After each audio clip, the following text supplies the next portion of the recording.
Adoni assembly నియోజకవర్గం అనగా ఆదోని పట్టణ ప్రజలకు మరియు ఆదోని మండలంలోని ప్రజలందరికీ కూడా ఆదోని పోలీస్ శాఖ తరఫున తెలియజేసే సూచనలు ఏమనగా మన కర్నూలు ఎస్పీ గారి ఆదేశాల మేరకు ఆదోని పట్టణంలో మరియు ఆదోని చుట్టుపక్కల ప్రాంతంలో ఈ రోజు నుంచి కూడా 144 సిఆర్పిసి మరియు సెక్షన్ 30 పోలీస్ యాక్ట్ అమలులో ఉంటాయి.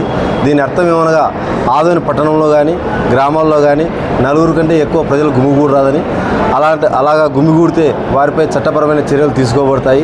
అంతేకాకుండా విజయోత్సవ ర్యాలీలు కానీ ఊరేగింపులు కానీ ధర్నాలు కానీ మరి ఏ విధమైన ఊరేగింపులు కూడా ముందస్తు అనుమతి లేదే చేయరాదు. అలాగా చేస్తే ఎవరైతే ఆ ర్యాలీలు కానీ ఊరేగింపులు కానీ చేసినారో ఆ ఆర్గనైజర్ మీద చట్టపరమైన చర్యలు తీసుకోబడతాయి.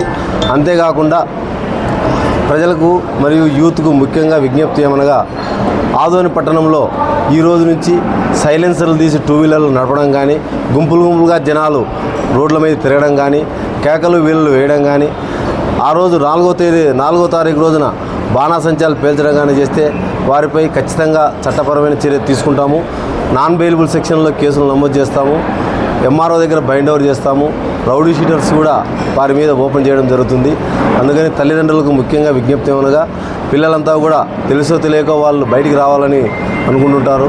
వారందరినీ కూడా నియంత్రించి 6వ తేదీ వరకు ఎటువంటి ఇబ్బందులు లేకుండా శాంతి భద్రతలు కాపాడే దాంట్లో సహాయ సహకారాలు తోడ్పాటు అందించాలని ఆదోని ప్రజలను, ఆదోని పట్టణ ప్రజలు మరియు గ్రామీణ ప్రజలందరినీ కూడా పోలీస్ శాఖ తరఫున విజ్ఞప్తి చేసుకుంటున్నాం. ఎందుకంటే మేమంతా కూడా ఎంత బందోబస్తు ఏర్పాటు చేసినా ఇప్పటికి కూడా మీ యొక్క సహాయ సహకారాలు లేకపోతే అది 100% సాధించడం అనేది చాలా కష్టసాధ్యమైన పని. అంతేకాకుండా ఈ సందర్భంగా గత నెల 17వ తేదీన ఎలక్షన్స్లో మీ సహాయ సహకారాలతోనే ప్రశాంత వాతావరణంలో ఎన్నికలు జరిగినాయి. దాని సందర్భంగా కూడా ఆదోని నియోజకవర్గ ప్రజలందరికీ కూడా పోలీస్ శాఖ తరపున కృతజ్ఞతలు తెలియజేస్తున్నాను. అదేవిధంగా 4వ తేదీన జరిగే కౌంటింగ్ రోజున కూడా మీ సహాయ సహకారాలు అందరూ కూడా అందించి ఎటువంటి శాంతి భద్రతలకు విఘాతం కలగకుండా ఎవరికి ఎటువంటి ఇబ్బంది లేకుండా పూర్తి స్వేచ్ఛా వాతావరణము శాంతియుత వాతావరణంలో కొనసాగుతాయని ఆశిస్తున్నాను. నా పేరు జె శివనారాయణ స్వామి, డిఎస్పీ ఆదోని. డీజేలకు అటువంటి పర్మిషన్స్ ఏమైనా? విజిల్స్కే పర్మిషన్ లేదంటే డీజేల గురించి క్వశ్చనే లేదు. ఎట్టి పరిస్థితుల్లో డీజేలు కానీ మైకులు కానీ తప్పెట్లు కానీ సన్నాయి కానీ అసలు జనాలు బయటకు వచ్చేదానికే పర్మిషన్ లేదు 6వ తేదీ వరకు. ఎవరైనా కొన్ని తప్పని పరిస్థితుల్లో బయటికి రావాలంటే అది మన returning officer sub collector sir గారి అనుమతితోనే వారు బయటికి రావాలి తప్ప ఎట్టి పరిస్థితుల్లో నలుగురు కంటే ఎక్కువ గుమిగూడు రాదు.